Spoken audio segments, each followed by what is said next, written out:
Significant development in the world of soccer. The UK government today seizing Chelsea FC after sanctioning owner Roman Abramovich. The government called him, quote, pro-Kremlin oligarch and punished him for his alleged close ties with Russia's Vladimir Putin, who invaded Ukraine last month. Puts the sale of the club in limbo, restricts it from selling new tickets or signing new players, and the club is allowed, we're told, to keep playing. And they do have a fixture with Norwich today. All right, let's check in with James Benge over in the UK, our soccer correspondent, joining us here on CBS Sports HQ. James, what's the latest? What more can you tell us at the moment? Well, as you said just there, Tommy, Chelsea has been put in a special license agreement by the UK government after its decision to sanction Roman Abramovich, one of 7 oligarchs in the United Kingdom who have had their assets frozen or seized.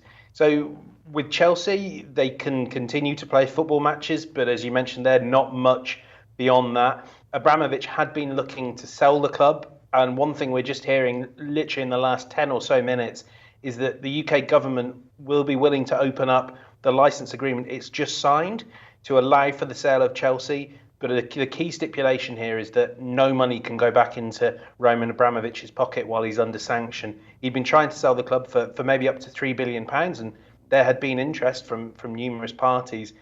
Some indications that interest remains, but equally, it's just become an incredibly complex topic, and one where Abramovich is not getting a penny back that he put in if he does allow it to be sold now. All right, a couple of follow-ups here, but again, let me just focus on the logistical side of things against Norwich, Newcastle, and then Champions League fixture with Lille all within a week's time. So again, Chelsea and the players will still be able to travel as they normally do. Will there be any other different things tied into what we learned today? Well, it's interesting that you know, Tommy, there about travelling as they normally do.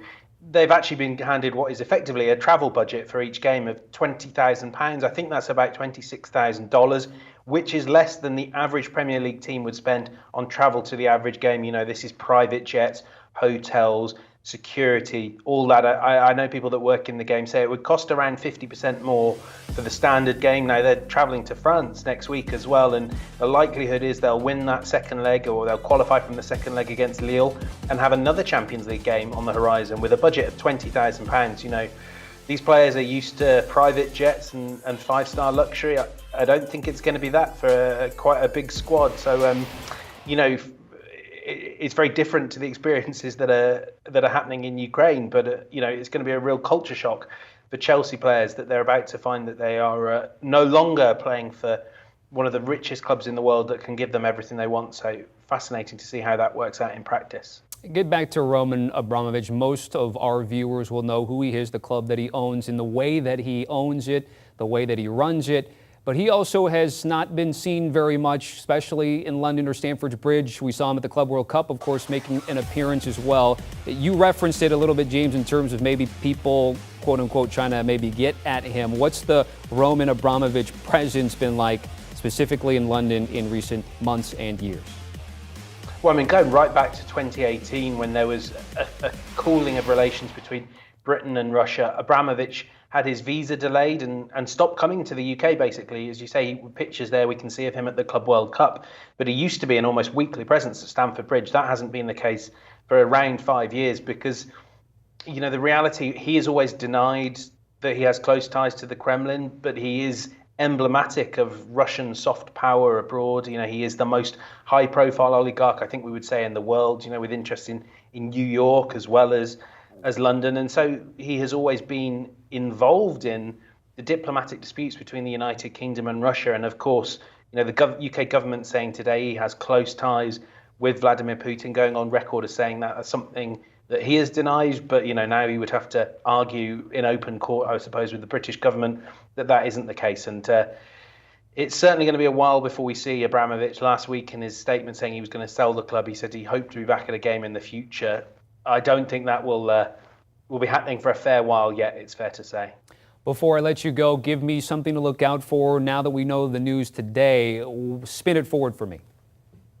Keep an eye on sponsors, I'd say. That's a really significant thing. I've already spoken to people at 3, which is the mobile phone company you'll see on Chelsea shirts, but for how long, I don't know. They have said they're reassessing their relationship because right now their brands are being associated with conversations to do with Russian oligarchs, Russian soft power, and of course the war in Ukraine. It's not something any company want. There's other companies are already telling me that they're reassessing their relationship, hearing that some of the biggest sponsors in Chelsea's armory could soon be, at the very least, suspending ties with them, which would be really significant at a time when Chelsea's basically got to live day to day and make do and mend on quite tight budgets. So this story is not going to be going away, Tommy, and I suspect we'll be back talking about this in the next few days. I do too. I lied. I have one more. Talking about players, extensions, Rudiger, Christensen. We're assuming on that front also that's going to be tough for them to stay at Stamford Bridge. Yeah, absolutely. Between now and May the 31st, when this current license agreement expires, Chelsea can't sign any new players and can't sign any new contracts. That gives them a month between the end of the license agreement and the date at which contracts like Christensen and Rudiger expire. Christensen, we already know he was likely to head to Barcelona, and Rudiger's future was in doubt. But it just makes it all the harder to tie them down. And once they come out of this agreement, and we don't know that it won't be extended, they'll also have to think about Cesar Azpilicueta out of contract at the end of this season, but even going into next, N'Golo Kanté, so many key players, and convincing them, I think, to stay right now, it would be incredibly tough. They need clarity. That's why they're talking to the UK government, trying to open up this license agreement so that they can be a bit more flexible, that they can do more of what a football club needs to do. Because right now, pretty much all they can do is turn up to matches and kick a football about and train. That is pretty much where Chelsea are right now. That is the very latest. James Benge breaking it down on CBS Sports HQ. James, good to be with you. Thank you as always. He had just joined Luis Miguel Echegaray to further go into detail about Roman Abramovich, about the UK government, and about Chelsea FC on the Kay Golazo podcast. That has dropped on social media. Make sure you check them out now. Do you want a sports network that delivers everything that matters about the game? The highlights, the picks, the instant analysis, no yelling, no fake debates, no politics. Hit the subscribe button and never miss a moment.